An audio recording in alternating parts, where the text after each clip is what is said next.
Hello, everyone. Welcome back to another Mindful Merchants Live. I'm Cali Reseller Luis, and you guys know who this guy over here is, the Lone Star Picker, Louie. And our Louie. special guests today are Old Bear Vintage, Rebecca and Becca down here below. Everybody, welcome them. Hey. Welcome, you guys. Thanks for having us on. Thank you. Yeah. Welcome. Why don't you give a short little intro, and then people are going to roll in, and then shortly after that, you give like a sort of an intro in a nutshell. We'll start greeting some folks as they come in. And I see my mom is here. Hi, Mom. Hi, Mom. Awesome. All right, intro. So I'm Becca. That's Rebecca. Hi, I'm Rebecca. Sorry.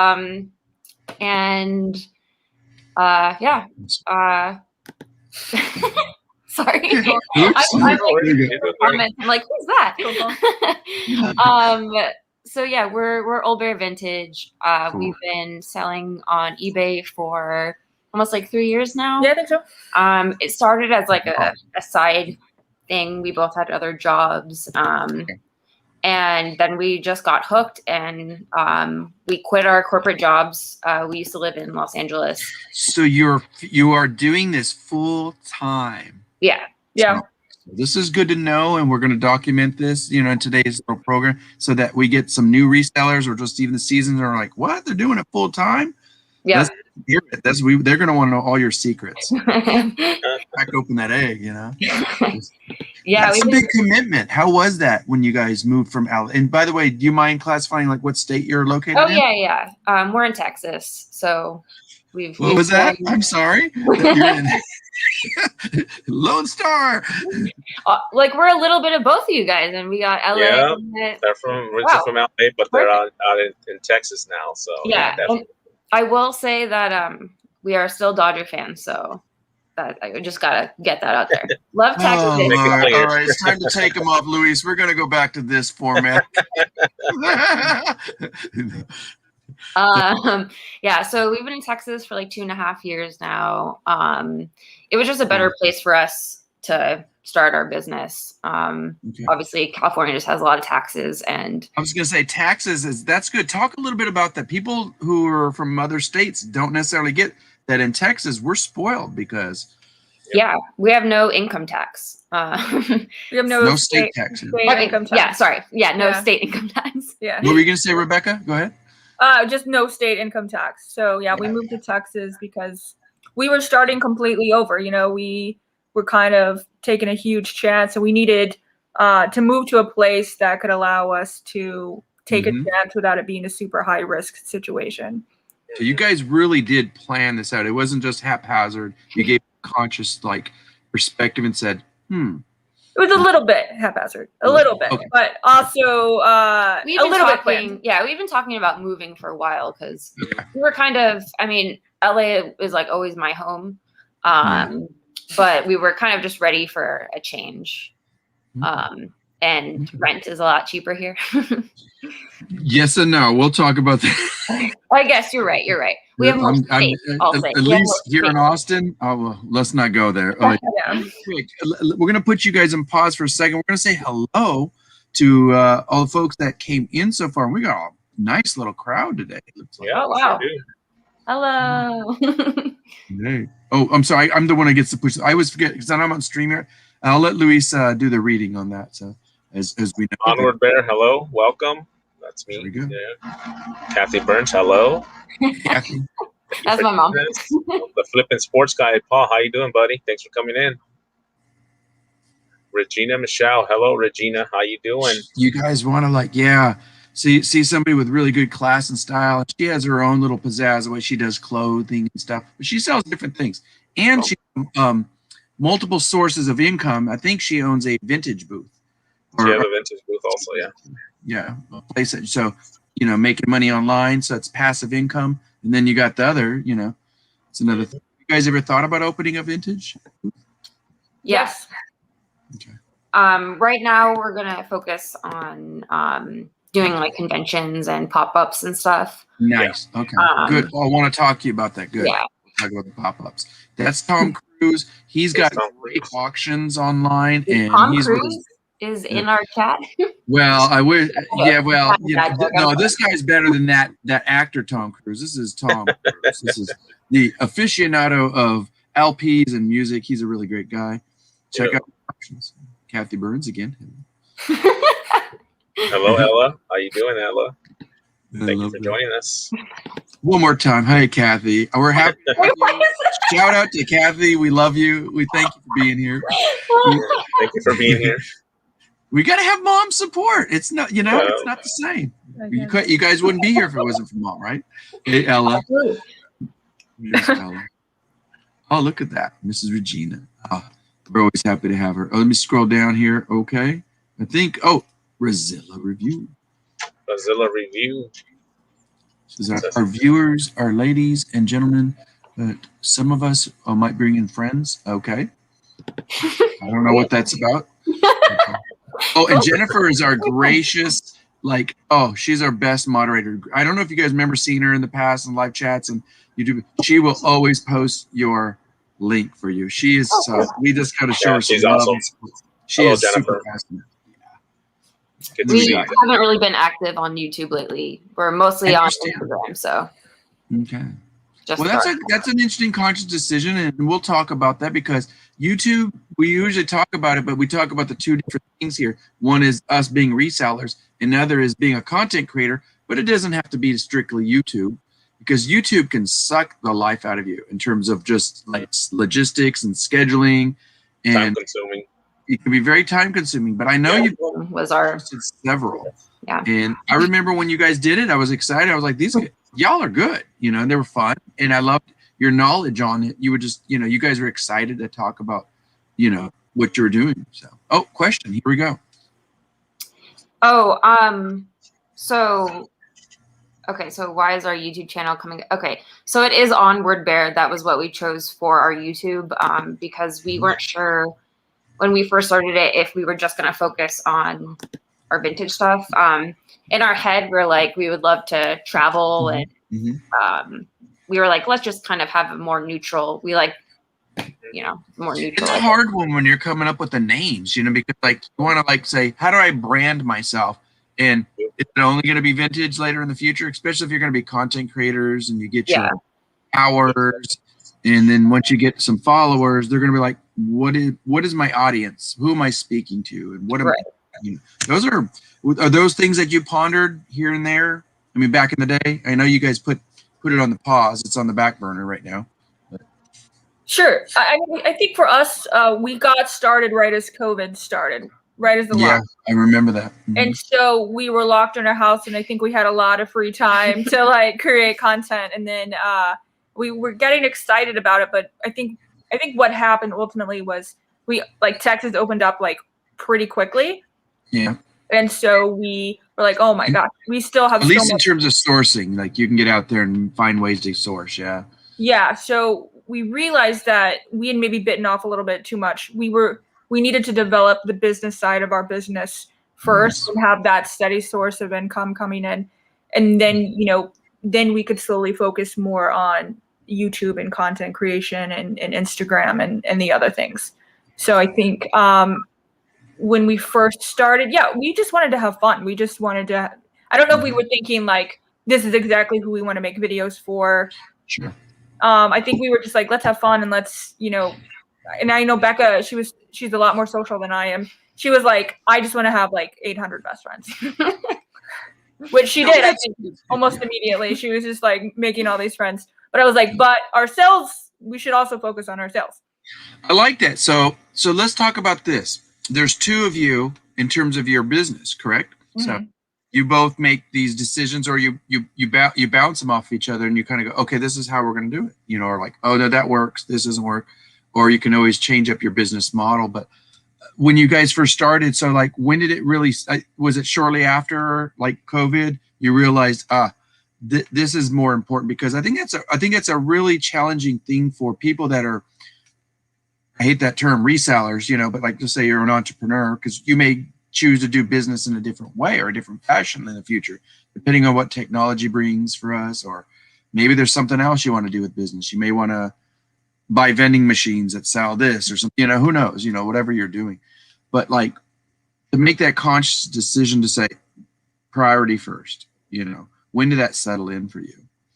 I think it was like we set this like kind of crazy goal to like, was it to like we were focusing mostly on Instagram. We did a post every single day, but wanted to it do a was post, like yeah. photoshopped. So she's a queen at photoshopping. She would spend a lot of time making like the most ridiculous, perfect photos. Like if you go back to our Instagram, like I'm photoshopped as like a girl from like Working Girl in the 80s, like in a square dancing. Like she really, I think our dog is like in space or something. Yes, I do remember some of those because I think that's when I started really following. I'm like, what the hell are they doing? Because this is some great crap, And it's like you guys are like just having so much fun. Yeah. Yeah.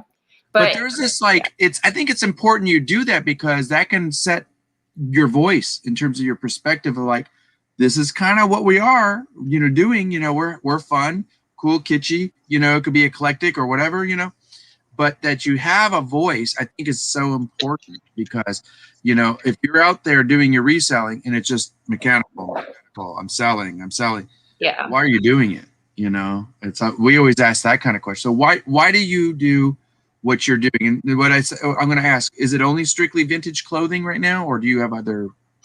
We have a couple of other niches, but it's I would say it's about 100% clothing. Okay. But pretty much what we would advertise or put out there is going to be more vintage stuff because I think that's just what people are interested in. 90% at least, Yeah. I will say this much, even though they were a while ago, your YouTube, but I do still see you in the streams on Instagram because I'm active on there because I use it more as a social, prerogative to like be able to communicate to people. So I can say, hey, I'm here, I'm available. You can reach out to me. And I've done private deals behind, the DMs. Yeah. What a DM is, a direct message for those who don't. And, exactly, and it's like you're on these like social media platforms and some people are like more Twitter bound. And I'm like, I don't see how that helps for me as a sales and marketing kind of guy, but I think sales and marketing on Instagram, you can really bang it out. You're giving them the attention, you can show the story, you give shout outs, and then you employ people in there. So why was Instagram like more tangible? Was it just because of the expediency in terms of your, like when you took that focus on your business?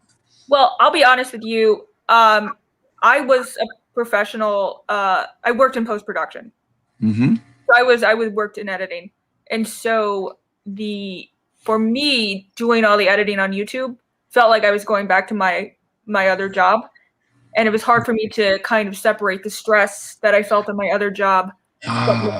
So like it was literally my full-time 50-hour a week job. So I felt kind of some of that coming back and I was like, I got to step back because I changed careers to kind of like remove myself from this. And now I'm feeling kind of stressed and, focusing on the little details that no one cares about at all. Like no one cares. But I was like hyper focused on it. So I think that's really probably the biggest reason why we started doing Instagram more because it felt less like a job and more fun. And that's just my very personal experience with editing and all that.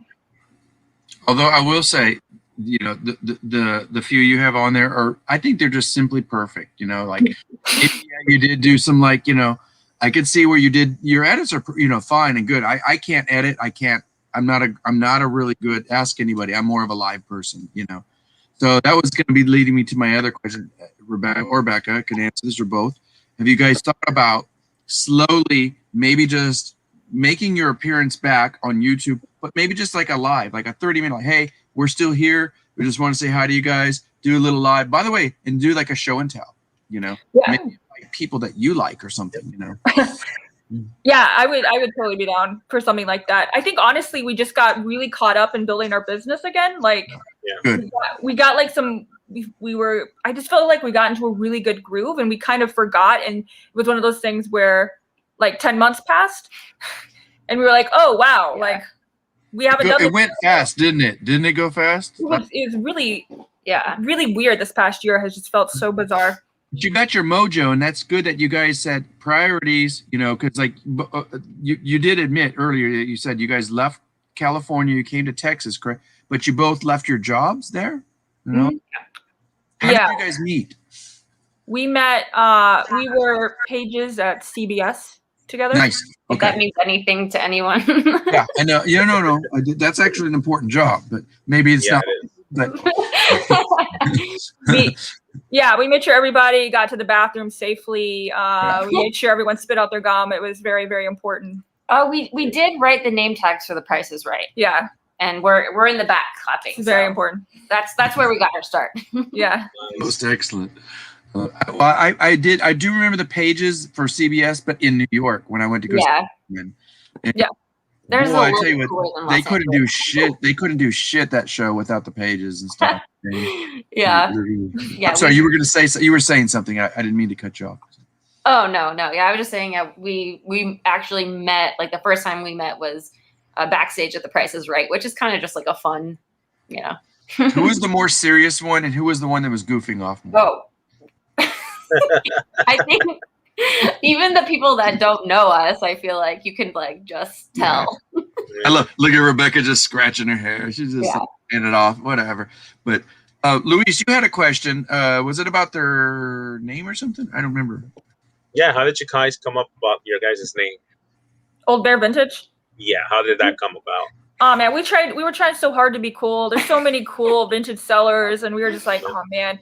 And it was taking us days to just like come up with a name. We literally weren't starting our business because we were trying to think of a name. And I just have this old teddy bear. It's pretty lame. And I just have this, I was like, there's an old bear. I just needed to list our first item in the store. It was literally, it was that, And I feel like maybe it, you know, in a moment of improvisation, it wasn't maybe my finest moment, but it is. But it happened and it worked. I love it. I love it. But she always is kind of like, if we got a store in town here, like, would it be Old Bear Vintage or would we try something else? But we're like, we'll cross that bridge when it comes to it. Yeah. When that time comes, you can play with branding, right? Definitely. It's a part of the business. Yeah, Jen actually had a question. She said, let me go down here. You missed the intro, but what platforms do y'all sell on, and for how long have you both have been selling or doing it? What platforms? Mostly eBay.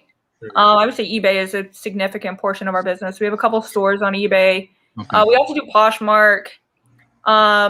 We're slowly selling on Grailed and Mercari, and we sell on Instagram, obviously.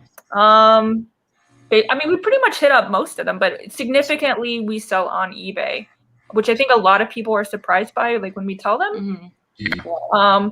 But it is, we sell so much more on eBay than the other platforms. Well, I mean, and that's a good question. Jen, who I posted her name back up, she's from San Antonio, so she's a fellow Texan too. Cool. And she does do a diversifying amount of, like, she's really, like, she's awesome. She does all kinds of, like, a lot of pop culture, but she's good with shirts too. She's actually bought stuff from me. And because I watched your videos. I think it was something you posted, or maybe just photographs, but I think you did a couple of videos. But I do remember there was a photograph, and it blew me away. I'm like, where the hell are you guys? You know, like this, you guys had fun with it and being very creative and artistic. Like, you took some pictures of this one building where you were looking down at, wow, that was like a wonderful building. I said, remember I asked you, I said, where is this? And you're like, it's in Dallas area or something. You went to some vintage sale. It was not too long back on your Instagram. Oh, it was that mansion? Oh, yeah. It was an estate sale at this crazy mansion. Wow. How many stories was that? Like 2 or 3, maybe 4? Wait, what? How many stories was that? I think it was 2. At least they only gave us access to 2. It looked like there was like a hole down the middle of the building, right? Yeah. There was like. Oh yeah, that was the upstairs closet to the master bedroom. Yeah. It was pretty wild.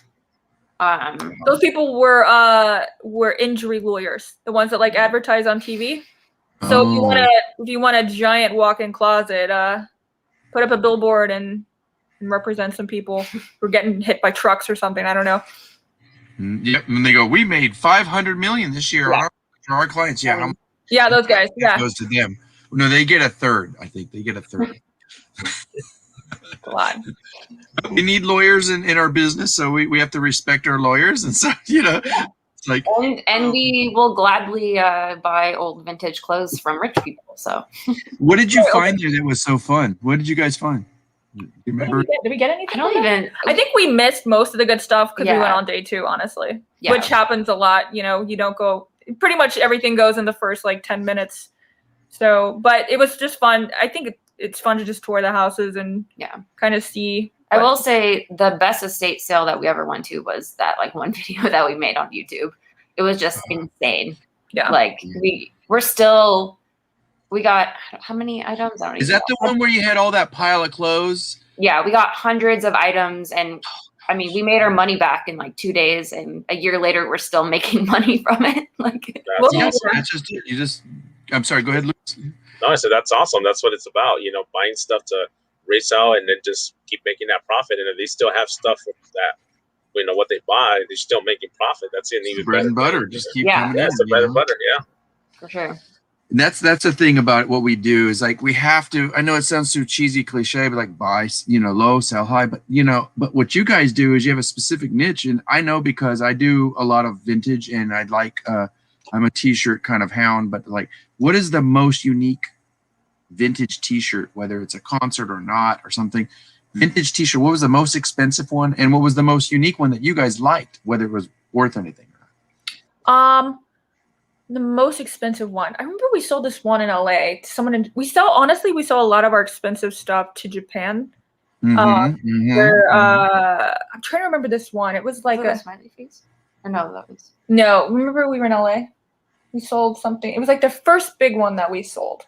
Oh wow! Oh, it was like a street.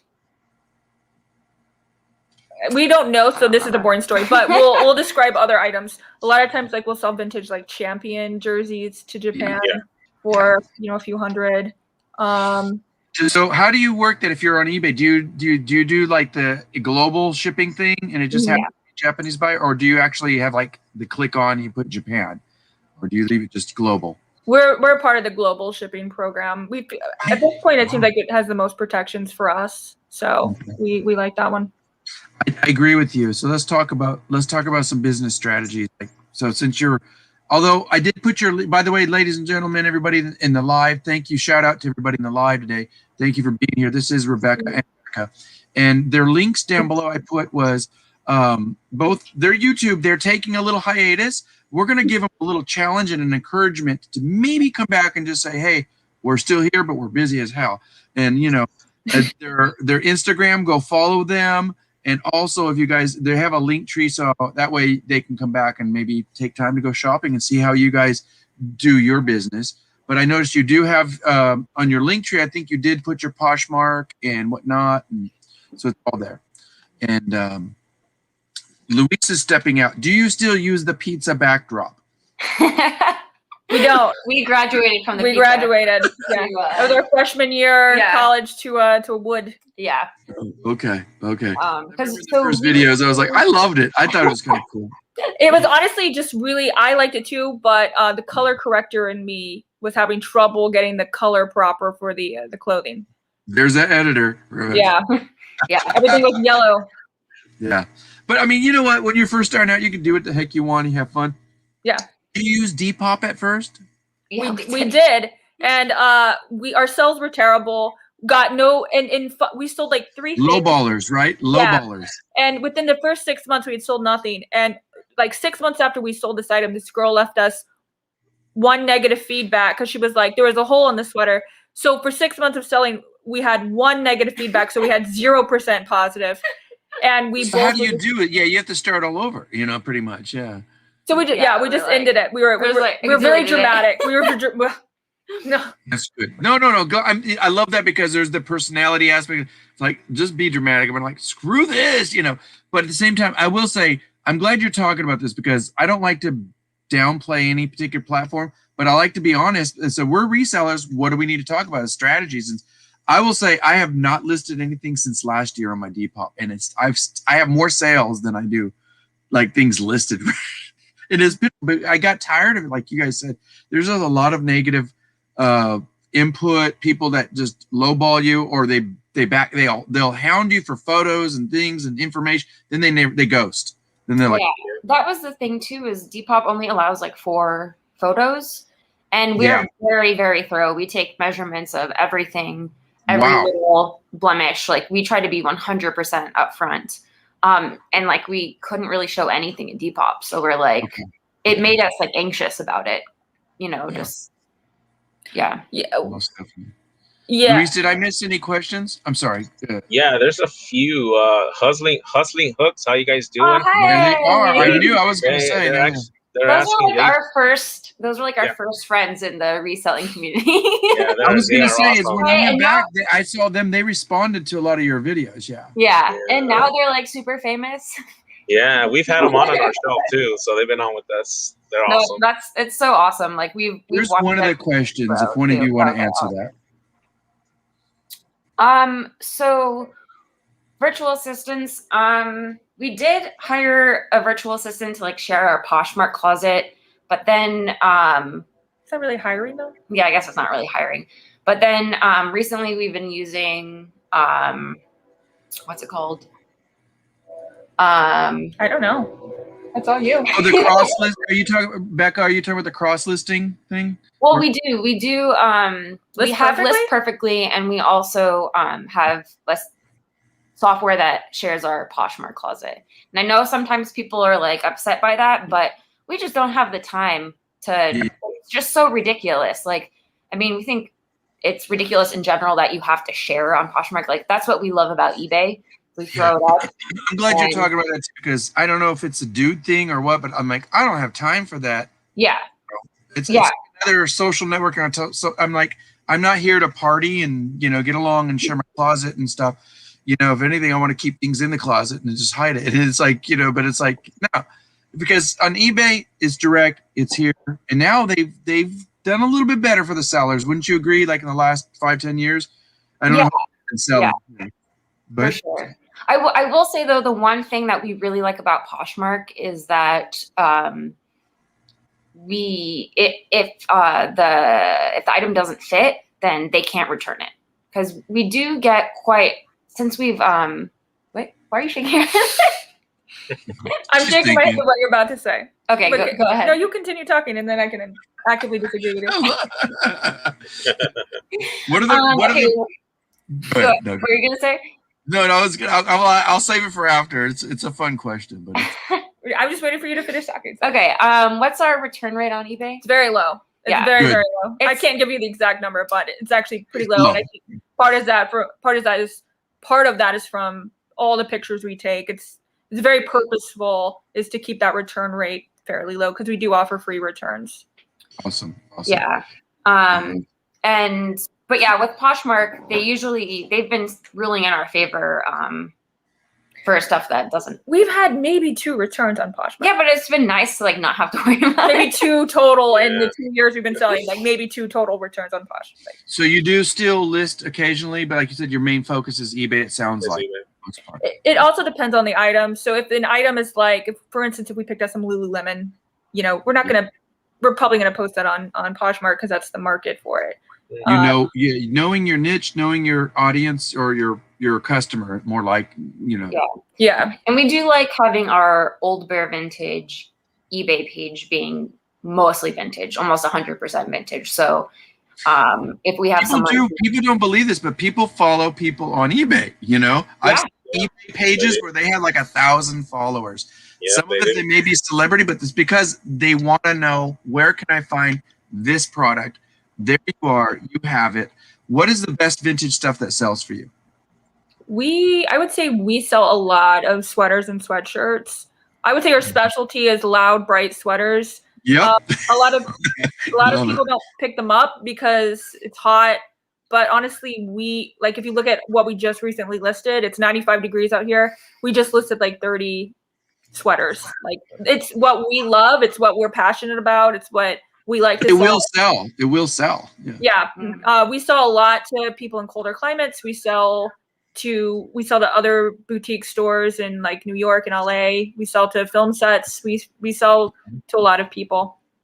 I love that you're talking about that, because I think it's so imperative, regardless whether you're doing like ball cards or sports stuff like Luis, or, you know, whatever your niche is, find it, love it, and, you know, adore it. Because like you said, there are people in, you know, the nether regions, like, you know, like up in Alaska, they still may need some sweaters. Who knows? I don't know. You know, it's wherever. And it's like, go to Norway, they need some sweaters, you know. And it's like, you guys will have the style, you will have the fire. I've been watching you over the last year too. The stuff you find is like really stuff that I would gravitate towards, because I do pop-ups and whatnot. So, you know, we know that you're both full-time. How has it been going since you did that transition of full-time, you know, from like letting your job go? Has it been a smooth ride, or are you still having like some things? Okay. No, I mean, it's hard. You know, it's really hard because we're transitioning from one state to the other. We're transitioning into a house. Our dog is transitioning. It's been difficult. It's been fun. It's been, to me, it's like the real American dream, you know, like, just even though we're not coming from a different country, you know, like it still feels like we're immigrants in a weird way. Like we've come here to better ourselves and to start a new life. Which is fun, but it's definitely not easy. I wouldn't sugarcoat it. You have to really know that it's going to be hard, but I think so far for us, it's worth it. At this point, it is. Like I wouldn't go back and no. Yeah, I mean, for me, I was an executive assistant, and I was just sitting in a cubicle for like 10 hours a day. And I was just like, what am I doing? Like, your brain's getting numb, and you're like, it's kind of cheesy, but there was like one quote that really stood out to me and made me be like, okay, I just have to quit. But I don't remember who said it, but they said that the days are long and the years are short. And I was like, because I don't know, like I thought that I was going to be at that job for maybe a year and then I'd move on, and been like 5 years. And I was like, where did that time go? But every day I'm sitting and staring at the clock, like, when am I going to go home? And so to be able to come and work for yourself and just have so much freedom, now I'm like, I don't have enough time in the day. Like it feels like we're constantly working. Well, you are, but you know what? But there is this. Would you say I'm not saying it's satisfying all the time, but there is this gratification that, yes, and it is cliche, but you're working for yourself. You're not working for that mind-numbing experience of like, there's the man, you got to work under this roof, and you better not leave early or whatever, you know, or just never, you know, you always kind of have that anxiety of like, shit, am I doing my job good enough, where they're not going to, you know, complain or something, you know, whatever it is. It's like, it's a whole different atmosphere being a reseller, but people don't realize that, like you said, we have to work almost twice as hard in some ways, you know? Yeah. To answer another question though, that Hustlin' Hooks asked about employees. So we did have 2 part-time employees working for us for the past year. And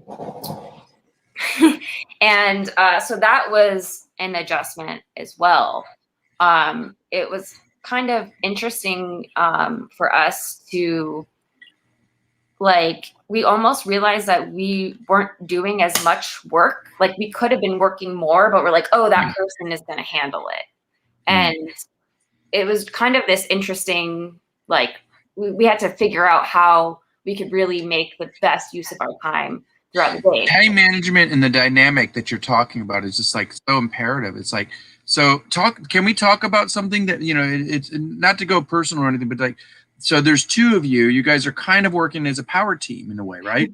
It's a power couple, because you know what I'm saying? Because it's like, you're definitely have left the corporate, you know, atmosphere, and you're now like, okay, we're here. Like, so like, what challenges would you say that, you know, as a couple, like, do you have working as this business goes? Like, you know, does competitiveness gets in the way? Does organization get in the way? Like, what are your pros and cons, would you say? You don't have to go exactly, because when I asked Hustling Hooks, he was like, you know, he didn't want to, but, you know, like, super personal. I'm just saying, like, what are you finding that, like, oh, she works better at this, and I'm doing, you know, this aspect of it. You could talk about it from whatever angle you want. You want to go take that one? Sure. I mean, yeah, we have very different work styles.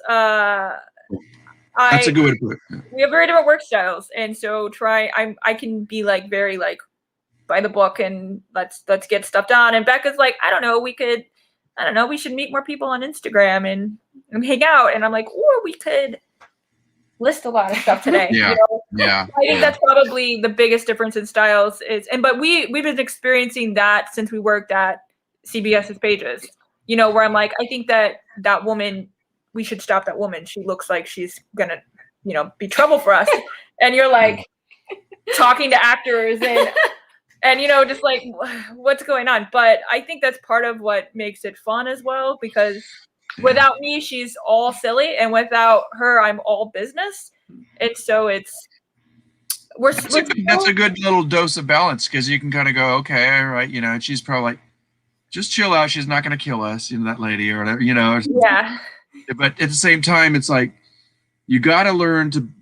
I guess that's what I'm kind of getting at, is like, where is that balance, you know, come into? Because when you work with somebody else, you know, it could be your best friend, it could be your partner, it could be, you know, just a business person that just like, hey, I want to collaborate with you on this project, you know, and we have to somehow come to terms with managing it, you know, and that's not always easy, because some of the best deals I think in business could be in, like, if you read Texas history in terms of business folks, you know, like they can be really cutthroat and whatnot in Texas too, but you can also partnership with somebody in a way where it's like, it's a beautiful thing. It's like, yeah, like I have an opportunity with a lady who has storage sheds. She doesn't want half that crap in there. And I'm like, and she's like, why don't you come and look at some of it? I'm like, woohoo, you know, vintage clothing, I'm thinking, you know, and she doesn't want it, you know, but she wants this and this and this. And I'm like, okay, that's work, you know, but how do you, you know, it's a constant arduous battle, I would say, wouldn't you? I mean, like, because you've been doing this for a long enough that you're doing, you know, something you love. But you know, before I go on, Luis, what do you have anything rolling in that Dodger brain of yours? Of course, man. I'm just, like I said, I'm just learning a little bit more about what they're doing and everything, which is awesome. I like that they're into vintage stuff, so that's great, you know. I mean, you know me, I just started getting into like the vintage shirts and all that stuff, so I'm barely like getting into that. So I've been poking Luis. I'm like, come on, dude, got to keep your eyes. So I'm glad to hear that they're doing the thing with the sweaters and all the vintage stuff. So that's awesome. But my question for you both is, where do you guys see yourself a year or 6 months from now with your business, reselling, either to expand, to open up like, you know, like your little vintage booth, or maybe brick and mortar, or you know, anything like that? You guys need to share that? Sure. Our plan has always kind of fluctuated a little bit. COVID obviously kind of thwarted a lot of plans. Yeah. Definitely. Yeah. But now that we're open, we're hoping to get into just conventions and doing pop-ups and really try to like kind of hang out more with the local community. I mean, we sell like most of our stuff to California or New York, which means, you know, we're not really interacting with people who live right next to us within the 5-mile radius. So like a kind of a keep it local model. Sure. Yeah. This next year, we're definitely going to be super hyper focusing on local pop-ups and connecting with people. I mean, we live in a college town. There's like 50,000 college students within just a few miles from us. And we'd really like to kind of connect with those guys and see what they're interested in. And honestly, like, we're super open-minded. Like, we love the idea of a brick and mortar. We love the idea of traveling in an RV and doing pop-up conventions. Like, we just wanted to have fun, whatever it is. So it's like, if in a year we're like, let's do a brick and mortar, we'll do that. If in a year we're like, we should buy an RV, we'll do that. You know, so I have no idea what the next year looks like. And part of that is really fun because we don't know what's going to happen. Well, I like that, because then you're taking from Becca the fun part and put it into the business aspect for Rebecca. Because, you know, I mean, and the reason I ask these questions, I think both of you, this is not your first rodeo, and I know you both get it internally as in terms of business, but like, we all have to set our aims and daily, you know, our daily aims, just so we can meet a weekly goal, you know, and hopefully that weekly goals, which, you know, 3 to 4 weeks in a month, you'll reach that monthly goal. And hopefully then, like, you know, like Luis is asking, because, you know, it's just something that I always like to remind, you know, it's like, I think that we always have to be mindful, like, what is it we really want to do? What is our intentions for our business? Like, yeah, maybe you could set that goal. It doesn't mean you have to accept it and go that route, but like just to have those opportunities open, because, you know, and I think going out in the public with the pop-ups, I think is going to be a blessing for you guys. One, it's just after what you guys been through for a year as resellers, we've been cooped up, you know, but I will say this much, it's a lot of work, but it's gratifying. I met so many new people that are doing vintage, but they all have a different voice. Like I met these two young ladies and they had kind of a shabby chic look about their booth, you know, and I've never seen anything of their style like they had. And they were very organized and had it neat. And I thought that's very interesting. Me, on the other hand, I'm the dude I have like an eclectic amount of just you go there, you may find it, you know, and I'll have some of your guys' sweaters, I guarantee you. But it's like, you know, it's like, so yeah, looking at a business perspective, I think it's just, you have to constantly always kind of say, you know, where is this going? You know, in addition to where do I get my stuff? So where's your favorite places to source and to use the bins? Do we use like the Goodwill bins? Yeah, like the outlet they call them. I think they call We've been there. We don't like it. It's really, you have to be in the right mood to do it. Yeah. A very specific mindset, and we're usually not in it. Yeah, no. So where do you do most of your sourcing? We don't like fighting the t-shirt bros, we call them. Yeah, I call them t-shirt rats. Yeah. Oh, rats. Ooh. Yeah, they don't like it. I'm a t-shirt rat, but I call them t-shirt rats. So they're trying to grab your stuff. Yeah. So true. Well, what's interesting is for us when we were in LA, it was heavily yard sales. Yeah. We'd be out at 6 a.m. Pretty all much. day. Yeah. On Saturdays, and we did very well with yard sales. Thrift stores are more expensive out there, but when we came to Texas, we had to swap that. We have not found pretty much anything going yard sailing. There's like no vintage. All the clothes people are selling like an Old Navy t-shirt for $20. Like it's very different. You know, it is so different. I'm glad you're talking about this because I know either like you like him or not. Like I put up Hyphy Gold. His name is Topher. He was one of our guests too. So Hustling Hooks was one of our guests. By the way, What the Hells came in here and everybody else. Shout out to the chat. What the Hells, you know, they're big names. So we were just happy to see Jeremy and them again. But everybody can like, you know, have a different perspective. Like Topher here, I put up his thing. He says, I'm never on the moon. And I agree with him. But I will say this much, probably like 75% or a little bit less, not much, but not under 50% of my vintage or just, you know, clothing stock comes from the bins. Wow. It is hard work. And I mean, I put in hours of work. Ask Louis. Louis will call me. He's like, you're at the bins, aren't you? I'm like, yeah. He's like, you know, after doing an all day 24-hour, you know, like of just doing, when I say 24 hours, like the prep and then the day you do it and you're exhausted because it's 90 degrees out there.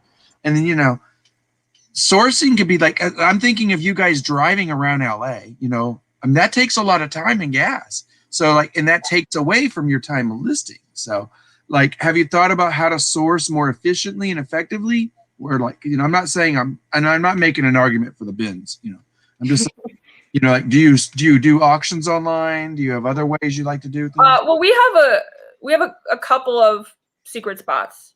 Honey holes, we call them.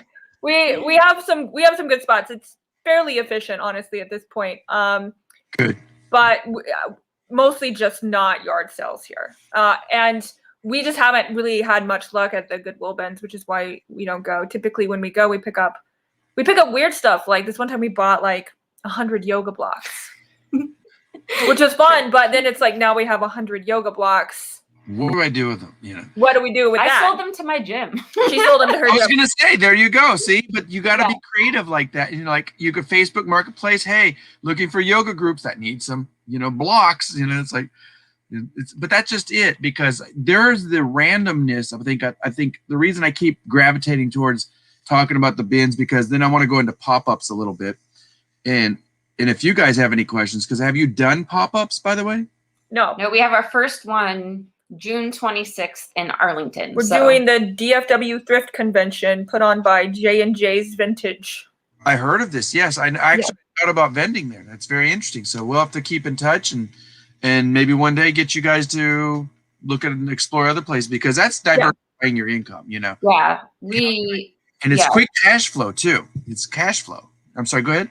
No, I was going to say, for whatever reason, I don't know why we didn't really think about it before. We just got really focused on online. I'm the person that I like to kind of get really good at something before moving on to the next step.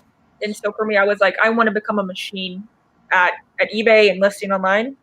And once we can do that without thinking, then I want to move to the next step. And so I think we're finally to the place where it's no problem. You know, we can throw up 20 items a day without. We know what we need to do. Let's do it. You know, boom, boom, Yes. boom. And it's not for the business. It's for us, you know, because you are the business, you know. Yeah. Yep. Yeah. We have a lot of clothing now. How many items do we have now? I mean, total, we probably have about 3,000 pieces. That you have in inventory or about to inventory. That are not listed, but we have like stuff that we have ready for the convention. And listed, we have about 2,000 items. So what I like to call, like a lot of the pop-ups, that we call it curating, because you are curating extent in terms of your aesthetic, in terms of your subject matter, like whether you're only doing sweaters or not. But I'm assuming you don't only have sweaters, right? Correct. Vintage, like button-ups, like by the way, the one that Becca's wearing, I have some pearl snaps just like that. And yeah, we do sell a lot of Wranglers. I love those. Southwest stuff sells so good. Yeah, I love the bright colors. Well, a lot of people, and that's just it. A lot of people do, and people don't realize how important fashion is. And if you know your audience, or you know an audience that you can play to, like there's this one specific place that just opened almost a year and a half, not quite. Man, I didn't smash it. I killed it. I mean, like, it was like after a year, those people were like zombies pushing through the gates, wanting to buy stuff. And they know they wanted eclectic, and they wanted artistic, and they wanted an aesthetic. So I think it's really important. How well do you think you know your audience? You'd like your audience to be. I mean, honestly, I think that's part of what we are trying to figure out more through doing pop-ups, because it does almost feel like they're this kind of like ghostly apparition, like that doesn't really exist, because we haven't ever sold face-to-face, and we sell such a broad range that, you know, it is hard to say who exactly is purchasing from us. So I think, how well do we know our audience? I don't know. I would say not. That's a tough question. It's like we know what sells, but we don't, I guess, necessarily know who exactly is buying. Yeah, just to be honest. I'd love to ask these questions, because to me it's like so important that us as business, you know, folks, entrepreneurs, we gotta like constantly contemplate different angles and perspectives. And I know you guys have each other to bounce off, but sometimes even going to like these, like I talk to Luis a lot, you know, on the phone. I probably chew his ear off as much as I'm chewing yours off right now. But Luis has great business strategies, but like one of his is what is your multiple sources of income coming in? Like Luis is a dad. He's also a teacher for his kids, because think about all of COVID. You know, you got the kids not going to school. He's doing. Tell him what you do, Luis. I mean, this is not for me to say. I mean, I'm a full-time reseller. Like I said, I'm a dad. I'm a principal, so I wear a lot of hats when I'm home. Oh, but now that the kids are done with school and all that, so I got a little bit of time to actually, you know, concentrate more on listing and stuff. But now that the kids are free without, you know, having to be doing their school stuff, now I got to be doing this and listen to see what they're doing. Right now they're watching a movie, so I can hear them. They're just laughing and watching a movie. So, yeah, but that's what I do. But I make it work, because I got to get up early. I get up at 5 a.m. every morning. Yeah. I start, you know, checking what's sold overnight, start packing. And if I get some time, list some stuff. And then when they're going to school, get at 7 o'clock, get them ready for schooling. And then pretty much just get the whole day started. So you guys have your routine and stuff like that. Yeah, it's just a routine. Do you guys have pets? Did you have pets in some of your photos? Yeah. You do have the doggies? Right? We have a dog. Okay, not a corgi, right? Yeah, so what part of the Texas are you guys living at now? We're in Denton. Denton is just northwest of Dallas. Oh, Denton. Okay. Yeah. It's almost like the northwest, but like but it's between Fort Worth and Dallas, but like north. But more, okay. A little bit off center, yeah. People told us it was like the Austin of Northeast Texas. Well, I mean my sister, because she wanted us to move here because she lives in Frisco. So there's our dog. What's your doggy's name? It's Lucy, and she is severely sad right now. She's so sad. I can tell. Yeah, you can tell she looks sad because she has going on. She's like, leave me alone. We get completely eaten alive by mosquitoes here. Like yeah, you don't want to see that. But they're gruesome. They're gruesome. Yeah, that's the one thing about being in Texas that I was not prepared for, because there aren't I'll tell you what, you better wear long socks up to your knees, even if you're wearing shorts, because those mosquitoes will just I have ankles that are swollen half the time. It's like, yeah. Stand it, yeah. Did you guys have any questions, like, or did you have anything you want to share in terms of like upcoming events, or you think you might do a live again and come back and say hello to the YouTube world? I don't know. This is fun. I love this. Yeah, I'm open to it. It's just, for me, it's more like opening the schedule of my brain to process. I just forget that it exists because I'm like, I just get so caught up in the routine. But definitely open to it.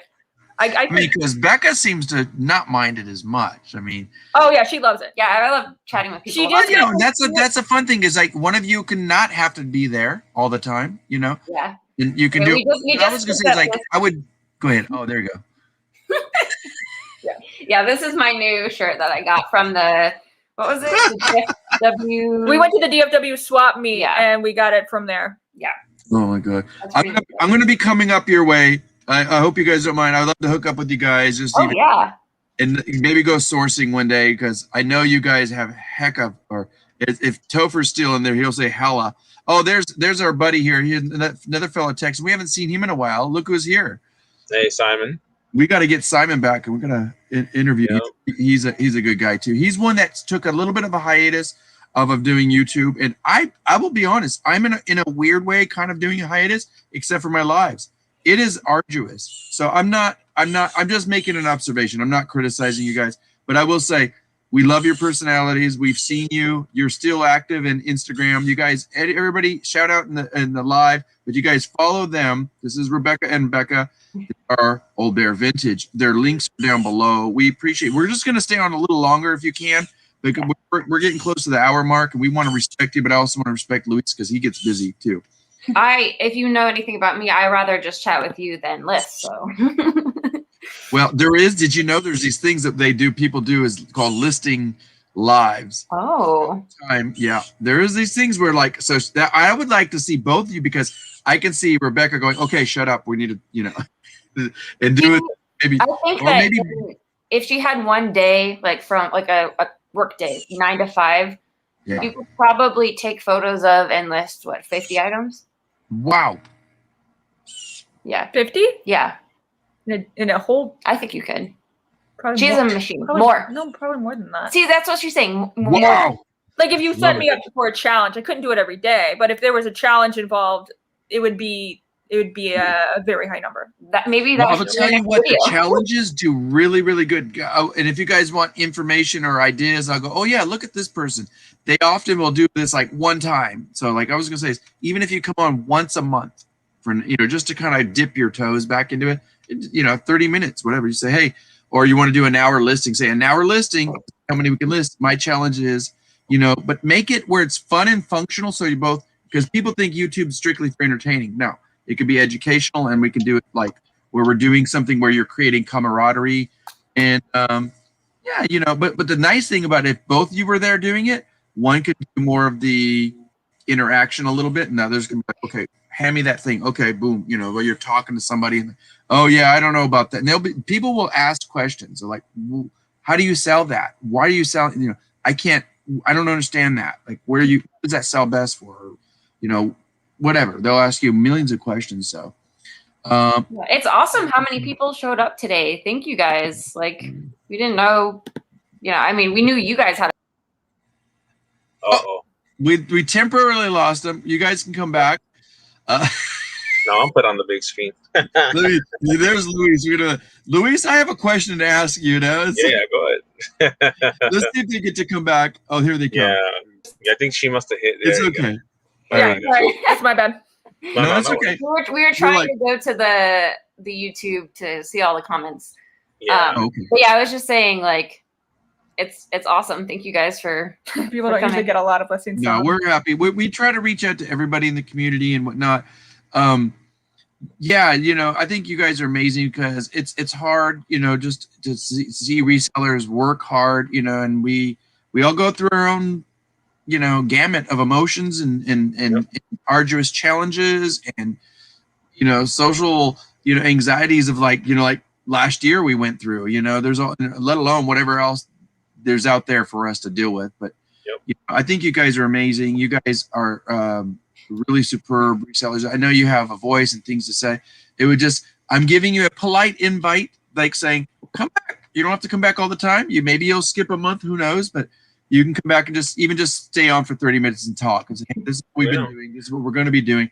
By the way, you'd be surprised. A lot of people are interested. And if you're good with analytics and you can put the hashtags properly, but yes, it can take a little time and stuff. If not, just go and make a live and have fun. You know, but make it like a work day or something like that. You kill two birds, one stone. Yeah. Jennifer says, warn them, people usually don't get a lot of listings done on live listing hangouts. Yeah, that's why I left it up, That's so funny. Oh, thank you, Jennifer. See, and by the way, Luis and I, we're collaborative buddies here. So it's like we're I guess we're, YouTube husband and wife. I don't know, because we're always doing shows together. We'll leave it at that. But no, how did you guys meet? That's funny. Luis, you answer. I've been talking too much. We've known each other for over a year now. We like I said, I'm a reseller. Louis a reseller, and we met in the chats. And I don't remember whose live it was, but we would say hi and we would ask questions. Like sometimes watching Luis a lot, and this guy, he was watching my auctions, and I remember that's how the conversation started. Hey, how did you start doing this? And just from that, we just we became friends, and we've been collaborating, doing this and doing the auctions.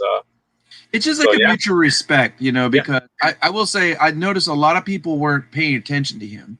I was paying attention too much to analytics, although I suck at my YouTube channel. My analytics are like, and he's already he's got more followers than me. And it's like, I don't even have time to do lives anymore. And I get attendance, but it's like, but when I was watching Luis, he's doing really hard work. Like he makes videos, he does an auction, he helps me, do this, co-host this show.